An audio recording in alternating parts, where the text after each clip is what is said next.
Bitcoin is not going to be a currency. It was called cryptocurrency because that's the way they wanted to market it. It's a crypto asset. It's not a currency, and it's not going to be a currency, and it's not going to be, a hedge against fiat and printing too many fiat dollars. No, it is a store of value. Bitcoin particularly is a store of value that is going to increase in value because it's scarce. And if you have more buyers than sellers, it'll retain its value and most likely go up in value. And that's a good thing.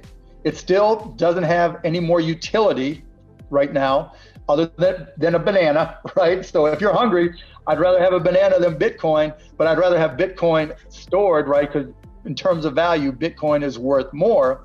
But at the same time, we're starting to see via DeFi how you can use that Bitcoin and either swap it or turn it in and wrap it right into wrap Bitcoin that effectively, mimics the value proposition and allows you to do more because it's more like Ethereum, right? And more like, other applications. And so, I think Bitcoin will stay a store of value. It won't ever be a currency. And I don't think, other than digital coins, right? I don't think most crypto and most tokens are geared towards being currency. I know Bitcoin Cash tries to be, and if you go to the islands and everything, is it taken anywhere in the Caymans? No.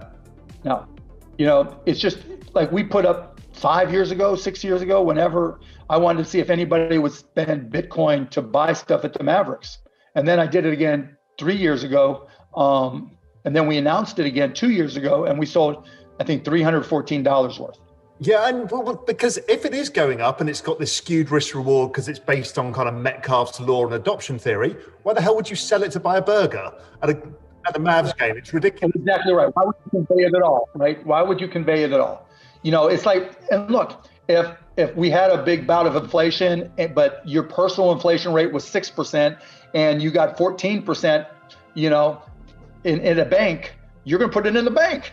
And if Bitcoin is flat at that time, you're going to yank it out of Bitcoin and put it in the bank, And so it really is a store of value in a traditional sense. But I do think I think we'll really start to see some wholesale changes and change of perspective when you see countries take some of their sovereign gold storage and turn it into Bitcoin or some other crypto asset just as a store of value. And I think there will be some who do that. And just like they work from the mindset of, we have gold, so our currency is worth more, even though there's no real correlation. Nobody looks at the price of the dollar and say, well, how much gold does the United States have in Fort Knox? No. Nobody does that. No. Nobody. And so there's no relationship between the two, but it sends the right message. And if you're going to start issuing digital coins, and look, most currencies digital anyways, probably 99% of currencies digital right now anyways. It's sitting in a bank account, or wherever. And when it's transferred, it's digital. You don't see people walking around with bags of coins or cash. And so when there's a country that's looking to issue digital coins, it wouldn't shock me. And I would kind of expect them to sell some of their digital gold storage that they have in storage and use that as the explanation to say, okay, we're going to buy Bitcoin and we're going to go against Bitcoin to issue our own digital coins. And so maybe, as a derivative, Bitcoin becomes currency, but not, I don't think it'll be currency directly. No, it's more like a reserve asset, and that kind of makes sense. Exactly right. That's a better way to put it. It's a reserve asset. And just like gold is considered a reserve asset when it's not. If the world goes to hell in a handbasket, there ain't nobody walking around with a gold bar. Because somebody bigger is just going to knock your ass out and take your gold bar, and they're still going to be hungry. But if I have a banana, you'll give me your gold bar. Well, because it was really interesting in Argentina back in whatever it was, 2001, when they had that big crisis and they stole all the money out of the bank accounts, converted the dollars and devalued the peso, right? The country ran out of money. So what they did, so that's when the gold bugs said, right, this is the chance. What happened is nobody could value a gold bar or a gold coin. So everything traded at 18 karat jewelry prices. So the thing that was fungible was jewelry, because every wife, every girlfriend, every guy, it's got something and it's transferable. Yeah, that's great. And you kind of figure out it could be 22 karat, could be 18 karat, could be 9 karat. So we value everything at this, and we can then barter with gold. And the banana vendor on the corner of the street that have bananas can get all the jewelry they want. They set the price, right? Exactly right. So how do you think about, before we move on to some other topics, how do you think about investing in this space then? In terms of, allocation, what percentage you think about and how? I mean, I don't think so much in terms of percentages. I've got the stocks that I've owned for years now, basically. Yeah.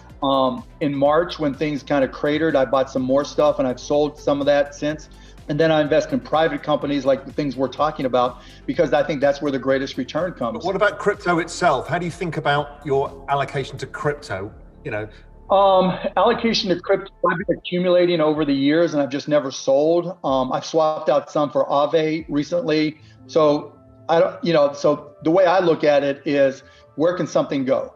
And so I had a bunch of Ethereum from when it first came out, or not, about a year after it came out. And then I bought some more, a few months ago. I forget how many, 6-7 months ago, whatever. And I bought Litecoin, LTC. And then recently, because I wanted to understand DeFi more, I bought a bunch of Aave and I staked a bunch of it. And I also bought some Sushi Swap. And since I did stuff on wRaoul, now I have wRaoul tokens and I'll see what happens with that. So I'm not looking to trade in and out. So I'm not a day trader at all. That just takes too much work. And I don't, there's a lot of narrative stories that go on with tokens right now where, oh, this is going to be this and this is going to be that. And there's a couple of them I bought where I said, okay, I'm going to put in $10,000 and just for shits and giggles, but I'm not going to tell you which ones they are because I don't want to be yelled at. I don't really have an investment strategy. It's like I've got a lot, every time they list the whale list, let's just say, my private wallets that everybody else, thank God, doesn't have after some of them came out or one of them came out. I'm in that. So it's big enough to be on those lists, but I have no interest in selling them. I mean, they've grown, done well. And so you're thinking of like VC, you're just putting some bets across the space, reasonable size, and let it develop and see how it goes. Yeah, I mean, and it actually wasn't so much bets. It was more, how can I learn and have enough skin? It's kind of like going to a blackjack table. If I bet $5, I'm bored, right? And so it's just, and I want to learn about it and understand API, yield farming and DeFi and all that stuff. And so I've messed with it some and I track it, but I'm not, if Bitcoin craters, then I would buy more, right? If Ethereum goes back under 1,000, then I'll buy more, right? But I'm not out there chasing it.